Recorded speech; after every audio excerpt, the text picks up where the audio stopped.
Hello friends, विद्या gang channel पर मैं दीपक वावना आपका स्वागत करता हूं। स्टूडेंट, इस वीडियो सीरीज़ में हम चर्चा कर रहे हैं एनसीईआरटी की पॉलिटिकल साइंस की पुस्तक स्वतंत्र भारत में राजनीति के बारे में। इससे पहले इस सीरीज़ में हम 3 वीडियोस बना चुके हैं। आज का जो हमारा वीडियो का शीर्षक है वह है एक दल के प्रभुत्व का दौर। के अंतर्गत हम आज विपक्षी पार्टियों के उद्भव के बारे में चर्चा करेंगे।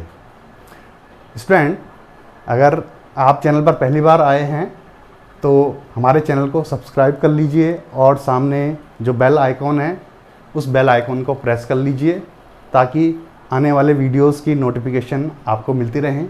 और जो पिछली वीडियोस हैं उनके लिंक्स आपको मैं डिस्क्रिप्शन में प्रोवाइड करा दूंगा, तो आप वहां से उन कक्षाओं को अटेंड कर सकते हैं। तो आइए शुरू करते हैं आज की कक्षा। आज का जो हमारा विषय है वह है एक दल के प्रभुत्व के दौर के अंतर्गत हम विपक्षी पार्टियों के उद्भव के बारे में चर्चा करेंगे। यह पूरा अध्याय हम जानते हैं कि लोकतंत्र की स्थापना की चुनौती से संबंधित है। हम राष्ट्र निर्माण की चुनौतियों का इस पुस्तक में अध्ययन कर रहे हैं और ये दूसरा अध्याय राष्ट्र निर्माण की दूसरी चुनौती लोकतंत्र की स्थापना से संबंधित है। इस अध्याय में हमने पहले भाग में कांग्रेस के प्रभुत्व के बारे में पढ़ा कि उस दौर में, उस समय में भारतीय राजनीति के उस खास कालखंड में कांग्रेस पार्टी ने किस प्रकार अपना वर्चस्व स्थापित किया। और इस अध्याय के दूसरे भाग में आज हम विपक्षी पार्टियों के उद्भव के बारे में चर्चा करेंगे कि देश में कांग्रेस के अतिरिक्त उस समय शासन व्यवस्था को लोकतांत्रिक बनाने वाली विपक्षी पार्टियां कौन कौन सी थी जब देश में आज़ादी के बाद का आरंभिक काल समय चल रहा था। तो उस समय की बात की जाए तो आज़ादी के बाद 1952 में पहला आम चुनाव हुआ और पहले आम चुनावों के आयोजन से पहले ही भारत में अनेक विपक्षी पार्टियों की स्थापना की जा चुकी थी। आज भी देश में मौजूद अनेक गैर कांग्रेसी पार्टियों की जड़ें उस समय की उन पार्टियों में देखी जा सकती हैं। आज़ादी के बाद के दौर में पहले दशक में विपक्षी पार्टियों को देश की विधायिका, संसद, लोकसभा एवं प्रांतीय विधानसभाओं में कहने भर का प्रतिनिधित्व मिला। अर्थात इन विपक्षी पार्टियों को बहुत कम सीटें लोकसभा एवं विधानसभाओं में प्राप्त हुई। सीटें जरूर प्राप्त कम हुई, लेकिन इन कम सीटों ने भी लोकतंत्र के महत्व को बढ़ाने का काम किया, क्योंकि इन पार्टियों की उपस्थिति मात्र से ही जो शासन व्यवस्था का स्वरूप था उस स्वरूप ने लोकतांत्रिक चरित्र ग्रहण कर पाया। अर्थात शासन के लोकतांत्रिक चरित्र को बनाने में विपक्षी पार्टियों ने उस समय महत्वपूर्ण भूमिका अपनी अदा की। इसके अतिरिक्त इन विपक्षी पार्टियों ने जो देश में लोकतांत्रिक राजनीति में एक विकल्प होने की आवश्यकता होती है, उस आवश्यकता को भी संतुष्ट करने का काम किया। लोकतंत्र में हम सरकार का चुनाव करते हैं और चुनाव करने के लिए जनता के पास विकल्प उपलब्ध होने चाहिए। तो उस दौर में इन विपक्षी पार्टियों ने देश में शासन व्यवस्था के एक लोकतांत्रिक विकल्प की संभावनाओं को जीवित रखने का काम किया। इसके अतिरिक्त विपक्षी पार्टियों की बात की जाए तो उन्होंने सरकार के नीतियों की आलोचना की और इन आलोचनाओं में भी सिद्धांतों का पुट होता था। विपक्षी पार्टियों ने शासक दल पर अंकुश और नियंत्रण रखने का काम किया। अगर विपक्षी पार्टियों की मौजूदगी ना होती तो शासक दल अपनी मनमानी कर सकता था। तो शासक दल की मनमानी को रोकने का काम किया, उन पर अंकुश लगाने का काम भी विपक्षी पार्टियों ने किया। शुरुआती के सालों में, आज़ादी के बाद के शुरुआती सालों में बात की जाए तो कांग्रेस पार्टी और अन्य राजनीतिक दल यानी कि अन्य जो विपक्षी दल थे उनके बीच में परस्पर सम्मान की भावना थी। और इसका उदाहरण हमें मिलता है कि आज़ादी के बाद गठित होने वाली अंतरिम सरकार में, जिसमें नेहरू जी प्रधानमंत्री थे, उस अंतरिम सरकार में विपक्षी पार्टियों को भी मंत्रिपरिषद में प्रतिभाग करने का अवसर मिला। और हमारे संविधान सभा में प्रारूप समिति के अध्यक्ष डॉक्टर भीमराव अंबेडकर और जनसंघ के श्यामा प्रसाद मुखर्जी जैसे नेताओं को उस मंत्री परिषद में, उस सरकार में कार्य करने का अवसर मिला। तो आज़ादी के शुरुआती दौर में शासक दल और विपक्षी पार्टियों के बीच में परस्पर सम्मान की भावना थी।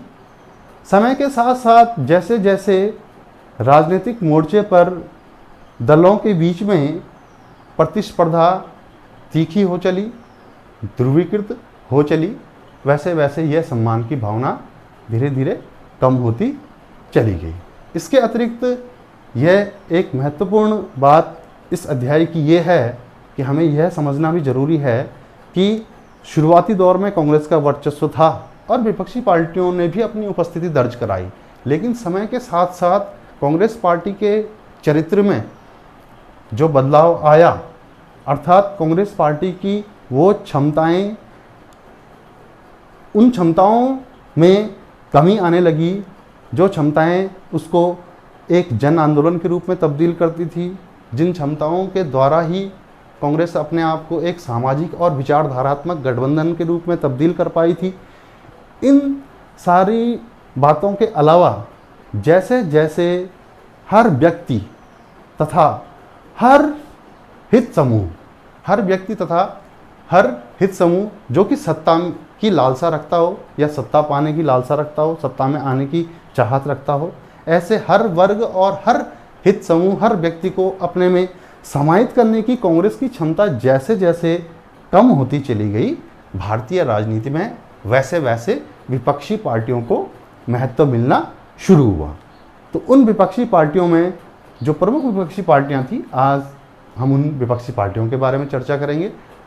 आज हम चर्चा करेंगे सबसे पहले सोशलिस्ट पार्टी के बारे में।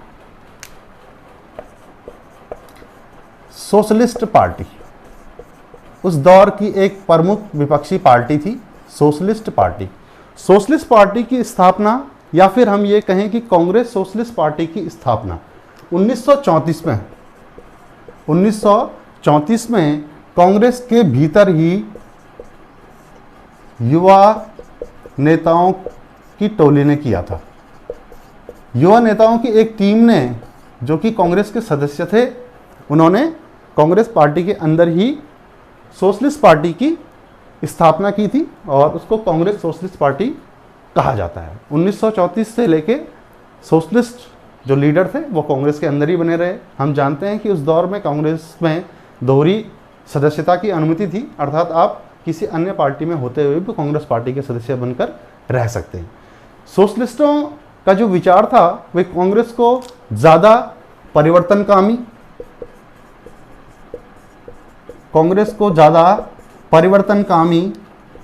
तथा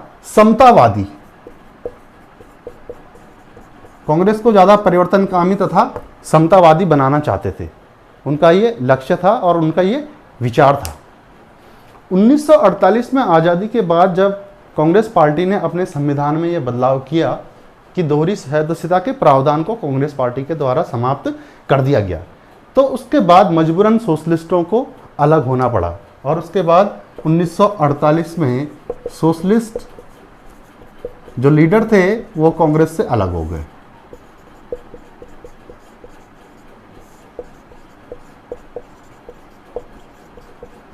सोशलिस्ट पार्टी कांग्रेस से 1948 के बाद अलग हो गए, सोशलिस्ट लीडर अलग हो गए। जो सोशलिस्ट लीडर थे और यह सोशलिस्ट पार्टी थी, इसकी मौजूदगी उस दौर में लगभग भारत के सभी राज्यों में या फिर भारत के अधिकतर भागों में इस पार्टी की मौजूदगी थी, लेकिन इस पार्टी को खास ज़्यादा चुनावी सफलता नहीं मिली। सोशल पार्टी या सोशलिस्ट पार्टी की जो विचारधारा थी, उस विचारधारा को कहा जाता है लोकतांत्रिक समाजवाद। लोकतांत्रिक समाजवाद, सोशलिस्ट लीडर लोकतांत्रिक समाजवाद की विचारधारा में विश्वास रखते थे। सोशलिस्ट पार्टी के लीडर कांग्रेस सरकार की यह कहकर आलोचना करते थे कि कांग्रेस पार्टी गरीबों का, मजदूरों का, इनकी अवहेलना करती है, उपेक्षा करती है और जमींदारों का पक्ष लेती है। इस प्रकार से सोशलिस्ट लीडर कांग्रेस पार्टी के ऊपर ये आरोप लगाते थे। परस्पर 1955 में सोशलिस्टों को एक दुविधा का सामना करना पड़ गया। 1955 में कांग्रेस पार्टी ने या फिर कांग्रेस सरकार ने यह घोषणा की कि सरकार का उद्देश्य एक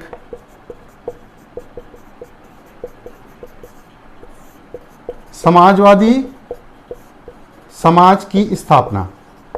सरकार ने समाजवादी समाज की स्थापना के उद्देश्य की घोषणा की, तो उसके बाद सोशलिस्टों के लिए राजनीतिक विकल्प बनने में दुविधा का उनको सामना करना पड़ गया, क्योंकि जो उनका विचार था उस विचार को कांग्रेस पार्टी ने ग्रहण कर लिया और इस प्रकार उनके राजनीतिक विकल्प बनने की संभावनाओं को कम कर दिया गया। आइए जानते हैं कि सोशलिस्ट पार्टी के प्रमुख नेता कौन है। तो सोशलिस्ट पार्टी के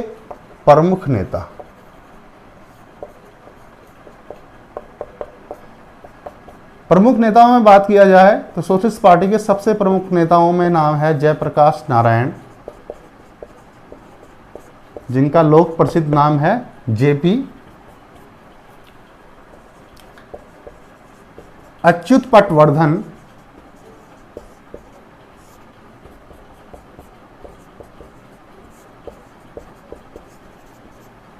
राम मनोहर लोहिया,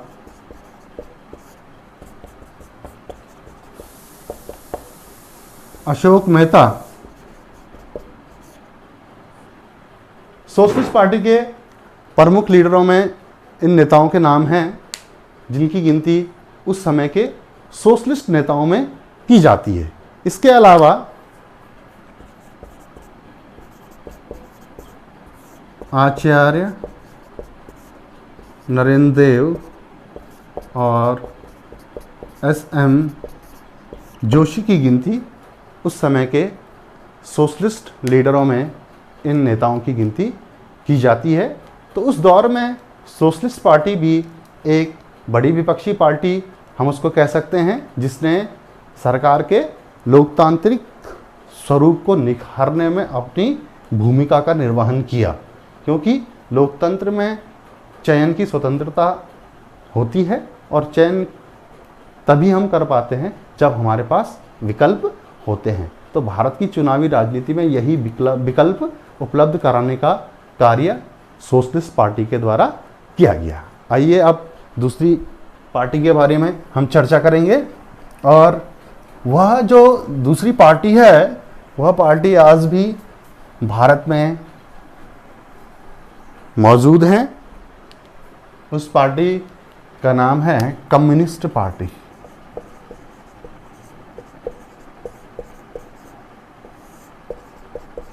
कम्युनिस्ट पार्टी की अगर बात की जाए तो 1917 में रूसी क्रांति हुई, और 1917 में रूसी क्रांति से प्रेरित होकर भारत के अनेक हिस्सों में भी अनेक कम्युनिस्ट ग्रुपों का गठन हुआ।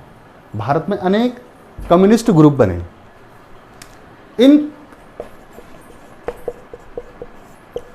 इन कम्युनिस्ट ग्रुपों ने 1934 तक इन कम्युनिस्ट गुटों ने कांग्रेस के दायरे में रहकर कार्य किया। कांग्रेस के दायरे में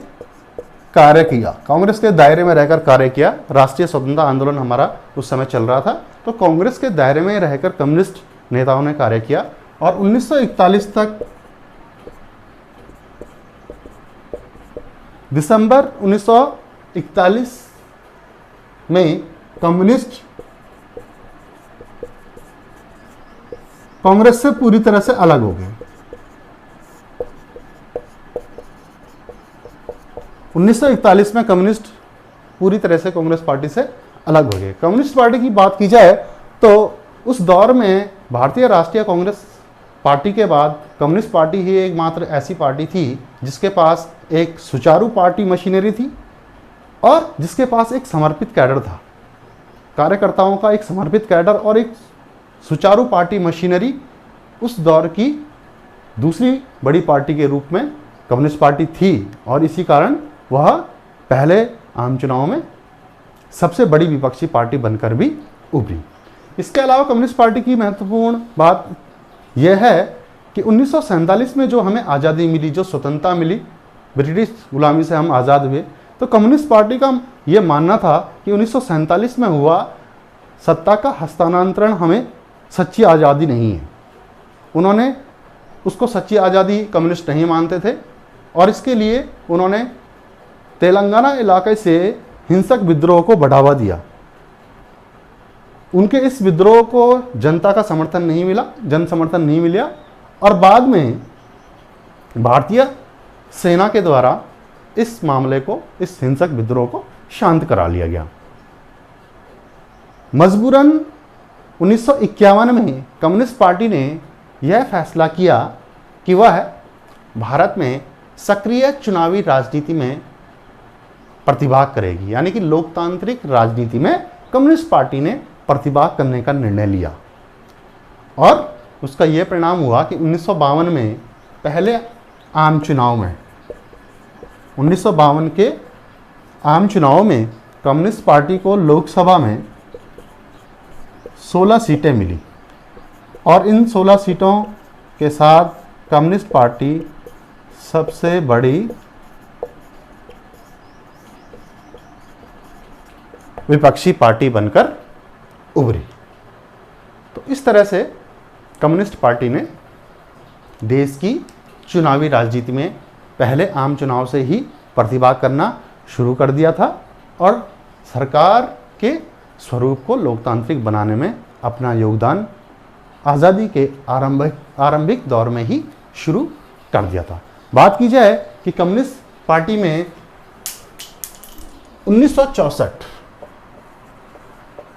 1964 में कम्युनिस्ट पार्टी में विभाजन हुआ, टूट हुई। 1964 में कम्युनिस्ट पार्टी को विभाजन अथवा टूट का भी सामना करना पड़ा। चीन एवं सोवियत संघ, इन दो बड़े देशों के बीच में विचारधारात्मक अंतर आने पर भारत में भी कम्युनिस्ट पार्टी में विचारधारात्मक अंतर आया और कम्युनिस्ट पार्टी के दो भाग हो गए। एक भाग जो कम्युनिस्ट पार्टी, पुरानी कम्युनिस्ट पार्टी थी, सोवियत संघ की विचारधारा की समर्थक थी, उसके समर्थक इसी पार्टी में रहे और जो चीन की समर्थक विचारधारा के कम्युनिस्ट कैडर के लीडर थे, कार्यकर्ता थे, उन्होंने दूसरी पार्टी का गठन किया जिसको कहा जाता है CPIM, यानी कि कम्युनिस्ट पार्टी ऑफ इंडिया मार्क्सवादी कम्युनिस्ट पार्टी, और इसको कहा जाता है भारतीय communist party, communist party of India and communist party of India मार्क्सवादी। तो ये दो भाग कम्युनिस्ट पार्टी के हुए और ये दोनों ही पार्टियां आज भी भारत की सक्रिय राजनीति में प्रतिभाग कर रही हैं और अनेक प्रांतों में इन्होंने अपनी सरकारें भी बनाई हैं और राष्ट्रीय राजनीति में भी दोनों ही पार्टियां वर्तमान में सक्रिय हैं। इसके प्रमुख नेताओं की बात अगर की जाए तो कम्युनिस्ट पार्टी के प्रमुख नेता हैं A.K. गोपालन, S.A. डांगे,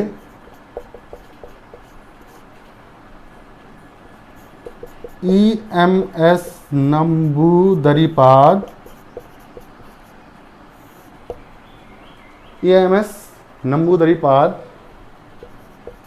अजय घोष,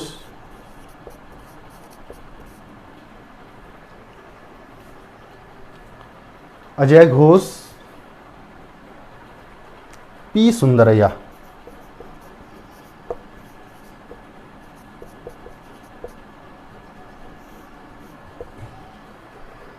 इस पार्टी के प्रमुख नेता हैं और इसमें हमने जिक्र किया है E.M.S. नंबूदरीपाद का, जो 1957 के विधानसभा चुनाव में 60 सीटों पर विजय प्राप्त करने के बाद E.M.S. नंबूदरीपाद को केरल प्रांत के मुख्यमंत्री बनने का अवसर मिला और देश और दुनिया में पहली बार कम्युनिस्ट पार्टी ने लोकतांत्रिक तरीके से अपनी सरकार बनाई।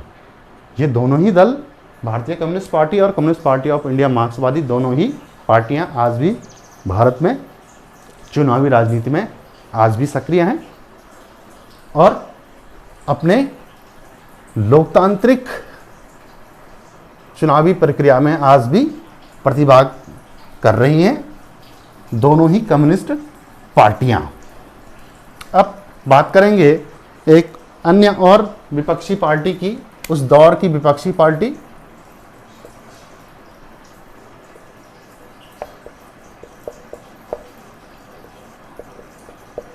भारतीय जनसंघ। भारतीय जनसंघ की स्थापना 1951 में पंडित श्यामा प्रसाद मुखर्जी के द्वारा की गई। इस भारतीय जनसंघ पार्टी की जो जड़ें हैं वो आरएसएस और हिंदू महासभा, आरएसएस और हिंदू महासभा में इस पार्टी की जड़ें समाई हुई हैं और इसकी जो स्थापना की, इस पार्टी का जो गठन किया वो किया पंडित श्यामा प्रसाद मुखर्जी। श्यामा प्रसाद मुखर्जी ने इस पार्टी का गठन किया। भारतीय जनसंघ की बात की जाए तो भारतीय जनसंघ की एक खास विचारधारा रही है और वो विचारधारा है एक देश एक संस्कृति की विचारधारा। एक देश एक संस्कृति। भारतीय जनसंघ ने एक देश एक संस्कृति के विचार पर सबसे अधिक जोर दिया और कहा कि किसी देश के एकीकरण, निर्माण और अखंडता के लिए एक देश में एक ही संस्कृति होनी चाहिए और भारत के संदर्भ में भी यही बात लागू होती है। इसके अलावा इस पार्टी की अगर बात की जाए तो इस पार्टी का जो दूसरा विचार रहा है वो है अखंड भारत। अखंड भारत से तात्पर्य है कि वर्तमान भारत प्लस इसको पाकिस्तान, भारत प्लस पाकिस्तान मिलाकर अखंड भारत का निर्माण किया जाए। यह इस पार्टी का विचार है कि भारत और पाकिस्तान को एकीकृत करके एक अखंड भारत का निर्माण किया जाए। यह इस पार्टी का विचार रहा है। इसके अलावा अंग्रेजी को हटाकर हिंदी को राजभाषा, अंग्रेजी को हटाकर हिंदी को राजभाषा बनाने के आंदोलन में भी यह पार्टी सबसे आगे रही है। इसके अलावा इस पार्टी ने परमाणु परीक्षण, इस पार्टी ने परमाणु परीक्षण करके परमाणु शक्ति को प्राप्त कर लेने की भी यह पार्टी उस दौर में समर्थक रही है कि खासकर चीन के द्वारा जब परमाणु शक्ति को प्राप्त कर लिया गया तो उसके बाद इस पार्टी का यह मानना था कि भारत को भी अब परमाणु शक्ति को प्राप्त कर लेना चाहिए, अर्थात अपना परमाणु परीक्षण कर लेना चाहिए। वर्तमान समय में अगर बात की जाए तो वर्तमान समय में देश में जो पार्टी इस समय शासन संभाल रही है भारतीय जनता पार्टी।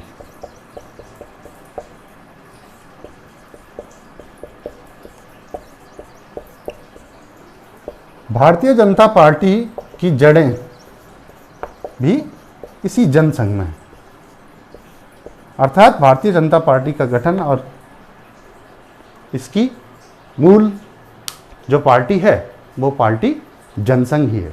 जनसंघ के बड़े नेताओं का नाम अगर हम चर्चा करें तो श्यामा प्रसाद मुखर्जी, पंडित दीनदयाल उपाध्याय और बलराज मधोक। पंडित श्यामा प्रसाद मुखर्जी इसके संस्थापक अध्यक्ष थे और दीनदयाल उपाध्याय इसके महासचिव रहे हैं, संस्थापक महासचिव। बाद में इस पार्टी के वो अध्यक्ष भी बने और बलराज मधोक इस पार्टी के प्रमुख नेता हैं। इस प्रकार इस पार्टी से उत्पन्न दूसरी पार्टी भारतीय जनता पार्टी आज भी देश की राजनीति में बहुत ही सक्रिय भूमिकाओं का निर्वहन कर रही है। अब चर्चा करेंगे उस दौर की एक और महत्वपूर्ण पार्टी के बारे में जिसने उस दौर में अपनी उपस्थिति दर्ज कराई और भारत की राजनीति के चरित्र को लोकतांत्रिक बनाने में अपनी भूमिका का निर्वहन किया। उस पार्टी का नाम है स्वतंत्र पार्टी।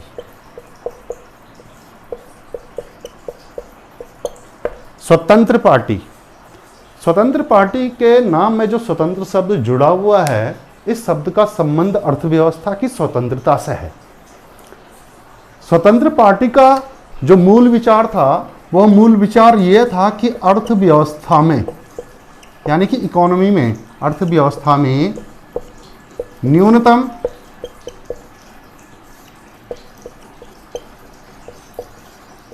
न्यूनतम सरकारी हस्तक्षेप, अर्थव्यवस्था में सरकार के न्यूनतम हस्तक्षेप की यह पार्टी बड़ी समर्थक थी और इसी आधार पर इस पार्टी का नाम स्वतंत्र पार्टी रखा गया था।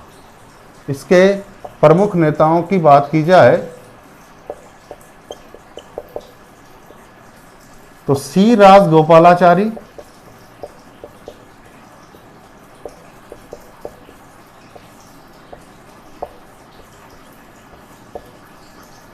मीनू मसानी,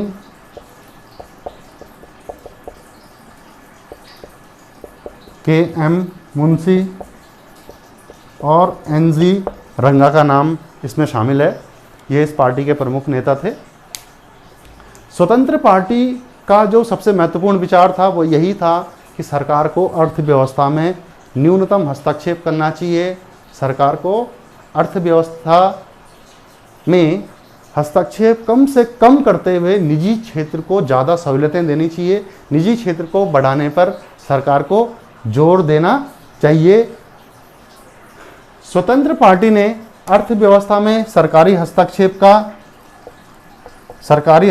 का अर्थव्यवस्था में विरोध किया। इसके अलावा अगर बात किया जाए तो स्वतंत्र पार्टी ने उस समय की सरकारों के प्रमुख निर्णयों का विरोध किया। वो निर्णय कौन कौन से? एक तो अर्थव्यवस्था में सरकारी हस्तक्षेप, दूसरा राष्ट्रीयकरण, देश के विकास के लिए अपनाया जाने वाला केंद्रीय नियोजन, जिसके आधार पर देश के विकास की योजनाओं का निर्धारण किया जाता है, केंद्रीय नियोजन का विरोध किया। राष्ट्रीयकरण का इस पार्टी ने विरोध किया। इसके साथ साथ इस पार्टी ने अर्थव्यवस्था में सार्वजनिक क्षेत्र का भी इस पार्टी ने विरोध किया कि इकोनॉमी के अंदर सार्वजनिक क्षेत्र नहीं होना चाहिए। पब्लिक सेक्टर का इस पार्टी ने जबरदस्त विरोध किया और निजी क्षेत्र की यह पार्टी जबरदस्त पैरवी तरफदारी करती थी कि निजी क्षेत्र को ज़्यादा बढ़ावा दिया जाना चाहिए, ज़्यादा सहूलियतें निजी क्षेत्र को उपलब्ध होनी चाहिए। इसके अलावा इस पार्टी का एक और विचार था कि भारत को अमेरिका से अपनी नज़दीकी बढ़ानी चाहिए। भारत को अमेरिका से अपनी नज़दीकियों को बढ़ाना चाहिए।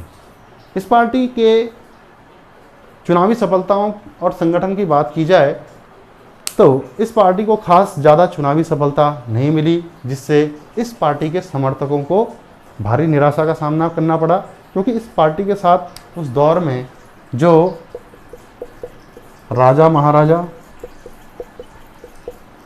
और जमींदार, इस पार्टी के साथ ज़्यादा राजा महाराजा और जमींदार इस पार्टी के साथ ज़्यादा जुड़े, क्योंकि उस समय सरकार ने भू सुधार कानून लाने का फैसला किया था, जिसके अंतर्गत भूमि सुधार किए जाने थे, अर्थात भूमि कानूनों में सुधार किया जाना था। तो भूमि सुधार कानूनों के भय से राजा महाराजा और जमींदार इस पार्टी की ओर ज़्यादा आकर्षित हुए। हालांकि मजबूत संगठन और देशव्यापी नेटवर्क ना होने के कारण इस पार्टी को चुनावों में खास सफलता नहीं मिली, जिससे इस पार्टी के समर्थकों को निराशा का सामना करना पड़ा। इस अध्याय में एक और पार्टी का जिक्र आता है और उस पार्टी की स्थापना की है डॉक्टर भीमराव अंबेडकर।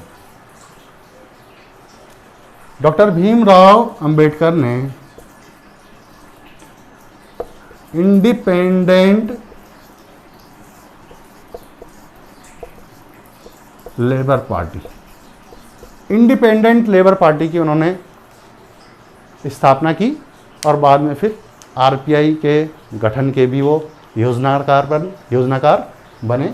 इस तरह देश में उस दौर में जो प्रमुख विपक्षी पार्टियां थी, सोशलिस्ट पार्टी, भारतीय जनसंघ, कम्युनिस्ट पार्टी और स्वतंत्र पार्टी, इंडिपेंडेंट लेबर पार्टी, इस तरह उस दौर में इन विपक्षी पार्टियों ने सरकार और शासन के स्वरूप को देश और दुनिया के सामने सरकार के स्वरूप को लोकतांत्रिक बनाने में अपना योगदान दिया, अपनी भूमिका का निर्वहन किया। और हम चर्चा कर चुके हैं कि जैसे जैसे कांग्रेस पार्टी का सर्वसमावेशी चरित्र एवं सामाजिक और विचारधारात्मक गठबंधन का स्वरूप और उसकी ये क्षमता जैसे जैसे कम हुई तथा जैसे जैसे हर व्यक्ति, हर वर्ग और हर हित समूह को अपने में समाहित करने की कांग्रेस की क्षमता में जैसे जैसे कमी आती चली गई, देश की चुनावी राजनीति में, लोकतांत्रिक राजनीति में विपक्षी पार्टियों को महत्व मिलना शुरू होता गया। और बाद में 1960 और 70 के दशक में इन्हीं विपक्षी पार्टियों ने बड़ी भूमिकाएं निभाई और आज वर्तमान समय में भी इन्हीं विपक्षी पार्टियों से उत्पन्न पार्टियां देश की चुनावी राजनीति में सक्रिय योगदान दे रही हैं। तो कहने का अर्थ है कि इस अध्याय का नाम भले ही एक दल के प्रभुत्व का दौर रखा गया हो, लेकिन यह अध्याय मूल रूप से भारत राष्ट्र में लोकतंत्र की स्थापना की चुनौती से जुड़ा हुआ है, जिसमें हमने भारत में पहले चुनावों में जो कठिनाइयाँ आई उनका किस प्रकार सामना किया और शासन का स्वरूप किस तरह से लोकतांत्रिक रहा, उसके बारे में हमने इस अध्याय में चर्चा की। आगे आने वाले वीडियोस में हम इस अध्याय के बाद तीसरे अध्याय की चर्चा करेंगे, नियोजित विकास की राजनीति के बारे में हम चर्चा करेंगे। अगर अभी तक आपने हमारे चैनल को सब्सक्राइब नहीं किया है तो चैनल को सब्सक्राइब कर लीजिए, सामने जो बेल आइकॉन है उसको प्रेस कर लीजिए, घंटे की आकृति को बजा दीजिए, जिससे हमारे आने वाले वीडियोस की नोटिफिकेशन सूचनाएं आप तक मिलती रहें और आप अपनी पढ़ाई को जारी रख सकें। तो अगले वीडियो में हम नियोजित विकास की राजनीति के बारे में चर्चा करेंगे। तो तब तक आप अपने ध्यान रखिए, अपनी पढ़ाई को जारी रखिए और वीडियो देखने के लिए धन्यवाद।